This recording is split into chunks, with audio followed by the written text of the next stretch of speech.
In the last few years, billions of dollars poured into the short-term rental space. Some deals transformed companies, others did not. Today, we're pulling back the curtain on what actually happened and what it means for you as a host or an operator. Today, we're super excited to invite Eugenia Dunaeva to the podcast. And Eugenia comes with a wealth of experience, both kind of on sitting on the board of startups as well as being a founding member of a VC fund that operates in the space. And so we are really glad for her to join us today and help us unpack some of the deals that went well in the space, some of the acquisitions and injections of capital that did not go so well, and what happened. So welcome, Eugenia. Thank you. Thank you for having me, and good to be here with you today. Really excited about the topic. Yeah, we are as well. Eugenia, just for the audience's sake, why don't you give us a brief overview of kind of your trajectory and where your experience and knowledge base comes from? Yes, sure. I think it should be actually more interesting for your audience than the fact that I'm a partner at the VC fund or advise to startups, which I do. But my background is what's called in VC an operator background, meaning that I actually come from the industry.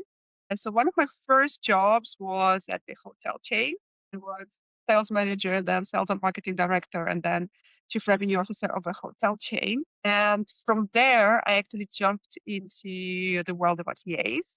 So I worked for Expedia for 11 years, let's say, so very long time. I left right after the pandemic. I was with Expedia during the time that Hostaway was acquired, and then it was rebranded into Verbo. Then I left Expedia for another great technology company that was Meta, where I was also involved in B2B partnerships and leading the technology partnerships for Meta horizontally, not only in travel, but travel was one of the verticals under my team horizontally across EMEA. And then after leading Meta, several years later, I actually focused on investing. I have to say that have been investing since my time at Expedia, and some of my first angel investments were actually in the travel space, something that, used to be my bread and butter and something that's close to my heart. But in the last, 4 or 5 years, I've been focusing more on investing in the DVC as a fund and other funds where I'm an what's called limited partner, so ultimately an investor who provides money and who provides the expertise to the portfolio companies as well. I am also like horizontal in terms of the types of investments that I do. I'm not focused specifically on either hospitality or travel technology or prop tech. We're more focused on various B2B verticals, but anything AI and ML enabled. And there are also a couple of my investments that go into impact, that go into decarbonization, and so on. So something that's close to, I think, the impact that short stay rentals or short, vacation rentals as an industry is also making to the world. And apart from that, I also sit on several boards of travel companies and non-travel companies as well, which gives me, I think, a great perspective into I have this luxury of sitting in the first row of where the industry is heading at a large scale, not specifically short-term rentals, but travel in general. Yeah, that's very exciting. I hope that makes my point of view relevant for the audience. I'd say firstly, I mean, it shows what a wealth of experience you have. Quick question, do you have any time to sleep? Do you ever sleep? I'm not sure. Well, it's funny because I work a lot with the US, whereas I'm based here in Madrid in Spain. So I do work evenings quite a bit, and mornings are more left for me. So that's the time when I sleep. Short answer to your question. No, I like that. I do a lot of US as well. I find that the mornings can be quite relaxing if you play them well. Perfect. And then obviously such a wealth of experience, such a wealth of insight that the audience are going to share, the audience are going to get the benefit of today. So thanks so much for coming and agreeing to talk to us. We're going to try and tease out a lot. We're going to try and do a lot in a short space of time. So let's get into it. I mean, I guess the first thing to ask is obviously you've seen the space from both the operator and the investor side. How would you describe the mood in short-term rental investment world right now compared to, say, 2021, 2022? Oh, those are two very different eras, right? So 2021 and 22, those were the post-pandemic breakthrough, like the rise of the travel coming back into our reality, and the travel boom, and all the companies that went public at that time or were acquired in the travel space. The major thing that characterized them was the inflated valuation, the like overvaluation, extra valuation. So this is something that the projections were really unrealistic for that time, which is probably, that was the mood that was in the industry. It was the mood of every one of us as well, I would say, right? We were allowed to travel, and we saw the demand spiking. So why not capitalize on this demand? Why not monetize it? That was very unique time in the history of, any venture capital. So of course, back then, all the companies that went public, most of them did it via SPAC, so special purposes companies that. Does it make sense that if I explain what SPAC is at all? Yep. I think it Yeah, please does. do. Please do. Yeah. Yeah. Please do. The audience will definitely appreciate that. Yes, cool. So when a startup goes public, goes for an IPO in the normal scenario, what happens is that they prepare for that during 6 or 12 months. They make their books in order. They do hire bankers to help them go public. They open up their books. They get really audited before that. So it's a very time-consuming, resource-consuming exercise. Whereas with SPACs, the special purpose vehicles that helped companies to go public sometime before COVID and during COVID and after COVID, that was really the season for SPACs. What happened is that those were completely empty shell companies, so no revenue, no operations, no employees. They were essentially a bank account and a name that goes out to the market and says, hey, there are plenty of opportunities out there. We are going to choose the best opportunity for you to go for an IPO. But first, you have to believe in us, in our experience, and the fact that the markets are skyrocketing, and also with the fact that capital was abundant and capital was cheap back then. You investors just have to believe in us and give us money. And that actually, that was what was happening.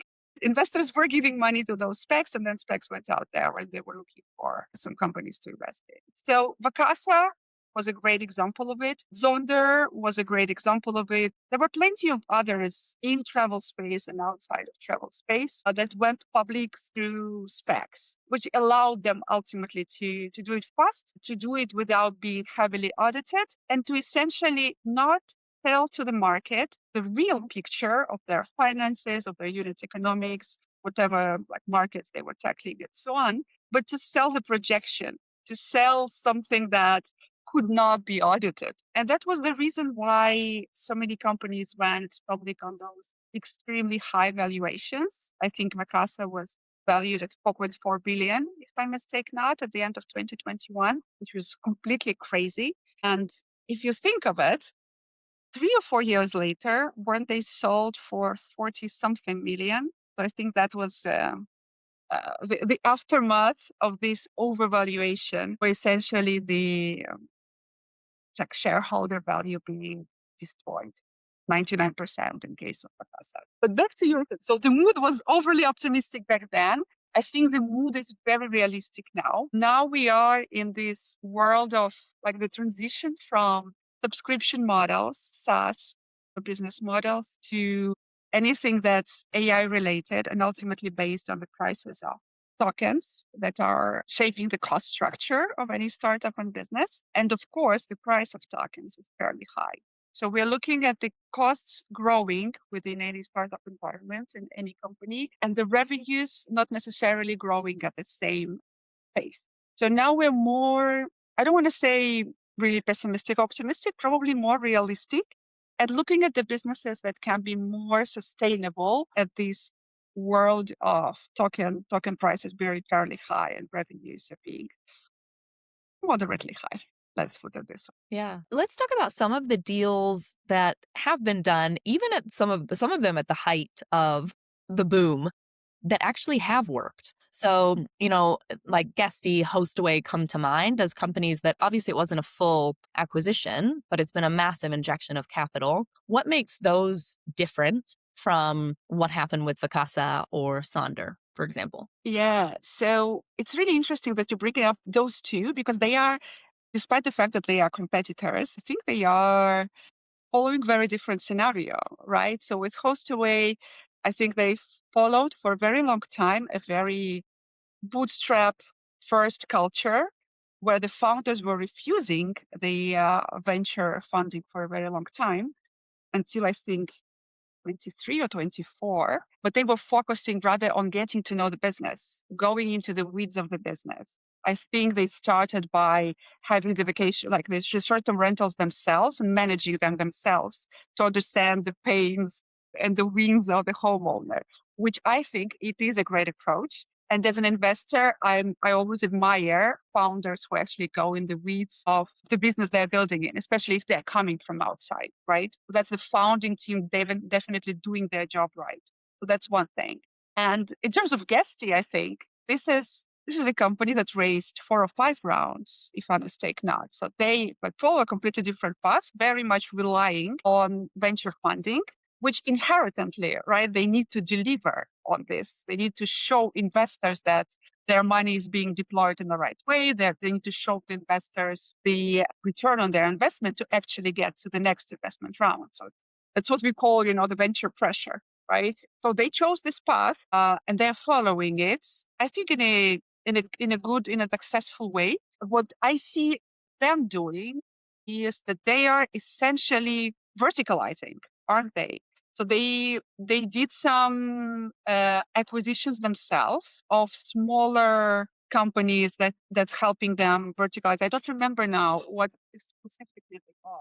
You have it on top of your mind, but it's definitely something that's helping them either manage the guests, communications, or something. So ultimately, the phase that we are now, if you think of STR ecosystem, first phase of this ecosystem with maturing was more of a consolidation, and those two PMSs and channel management companies appeared, I think, as the winners during this round. But now the second phase is more about really building more integrations into your platform and verticalizing the entire experience, making sure that you are so heavily embedded in the life of the homeowner property manager, so you're your customer ultimately, that you are irreplaceable. That the stickiness of the product, that's this term that's used a lot in VC world, the stickiness of the product is really, really high. And ultimately, I think the great mode or the benefit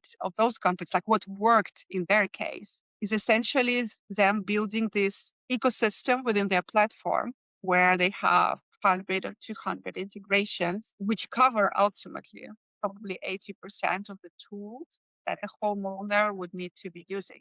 Versus, if you think 5 or 7 or 8 years ago, where there were plenty of fragmented tools and systems that they used to use. Yeah. I think that's right. And today, the stickiness as well is something that is super important. One of the things that Guesty has done really well on top of that, and of course, Hostaway, most of the PMSs, but what's made them super successful is their ability to make sure that you really never have to leave. You don't have to leave Guesty. You don't have to leave Hostaway to manage things that are day-to-day critical to your operation. I mean, I know, Leo, you can tell us. I know you guys are integrated with all of them. But that's what makes a huge difference is the ability to have that marketplace in many situations. You can actually either pay directly to that third party through your Guesty account or your Hostaway account. So I think that's absolutely right. And then the cost of switching is also Very really high. high. Absolutely. It is a pain to get your data out of your PMS. It's a pain to have to then upload everything into a new one. And it's purposefully so, right? Because the PMS doesn't want you to leave. So, of course, they build all these barriers for you to leave. Smart of them. Yeah, of course.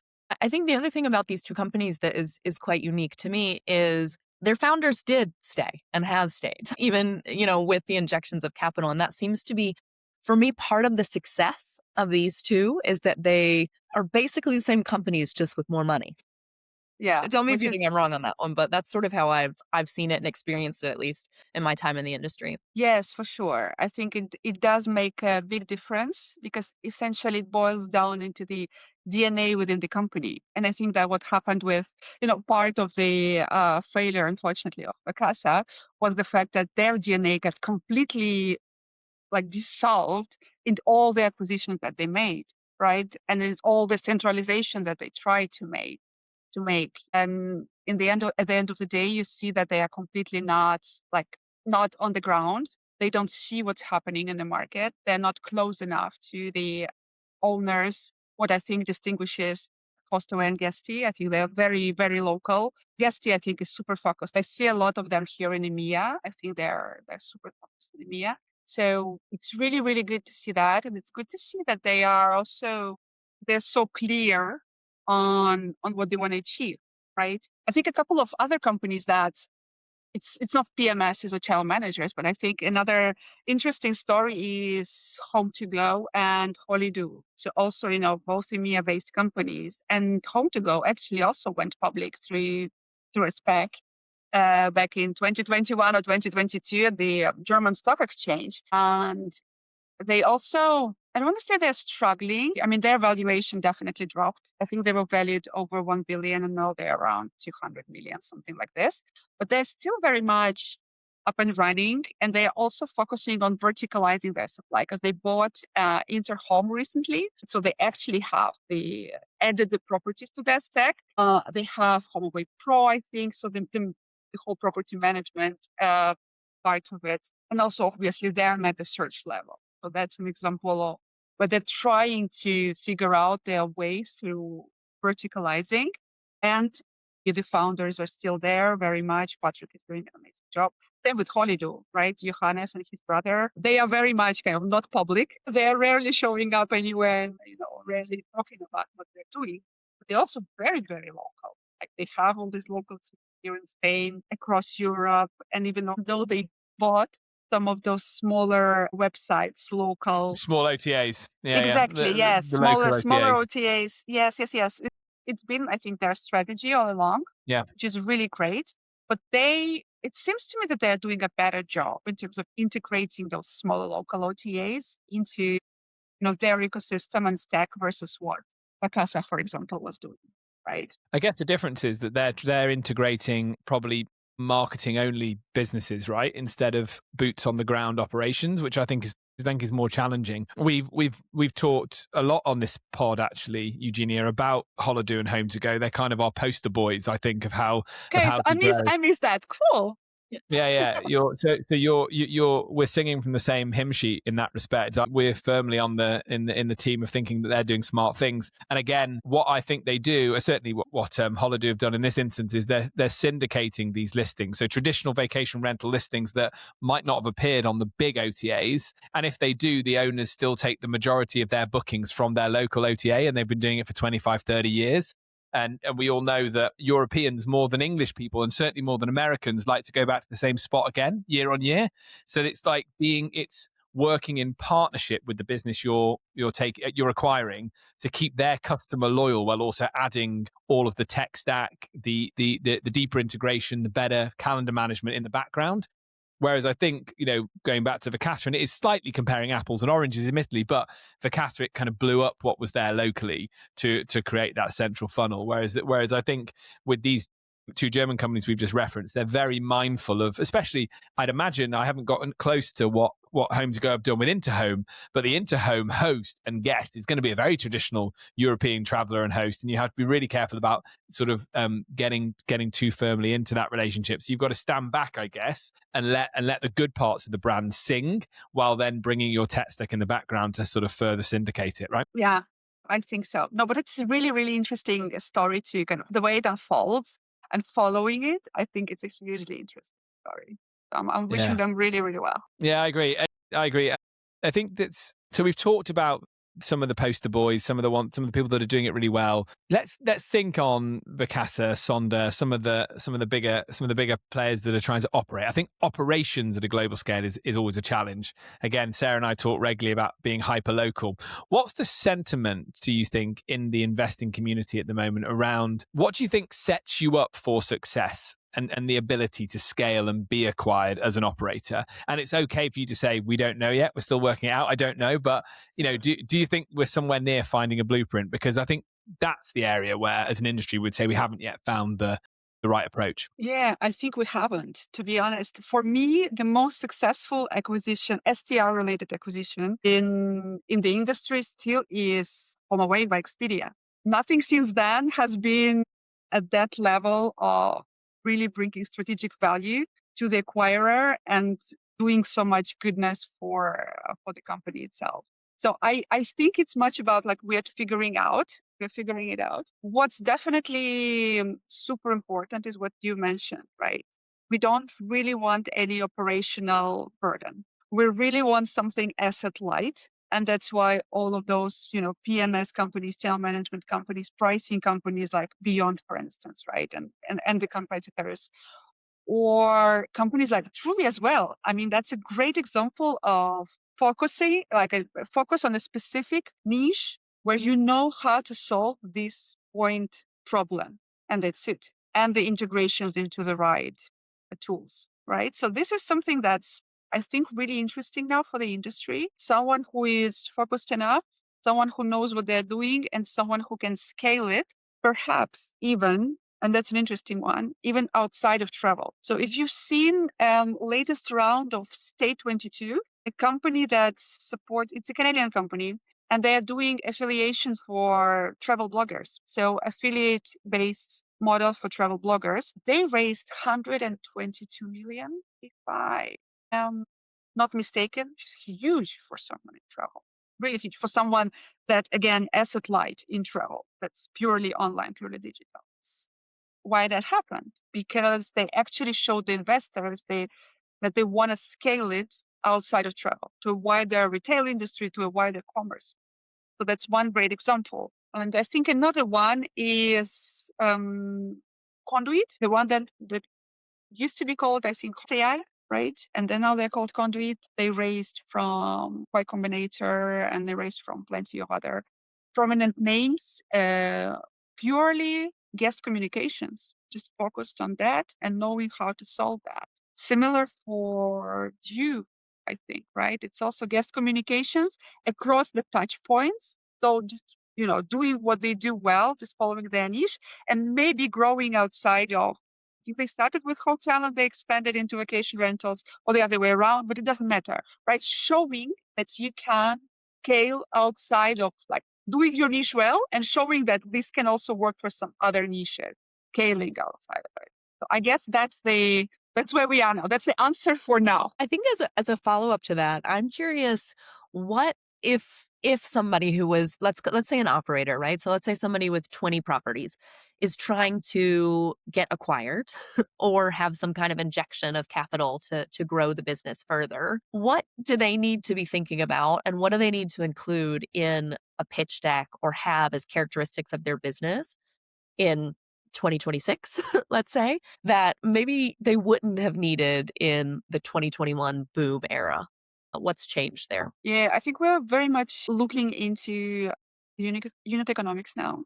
So we're actually looking at the financials, unlike in the SPAC era when no one cared about your financials, really.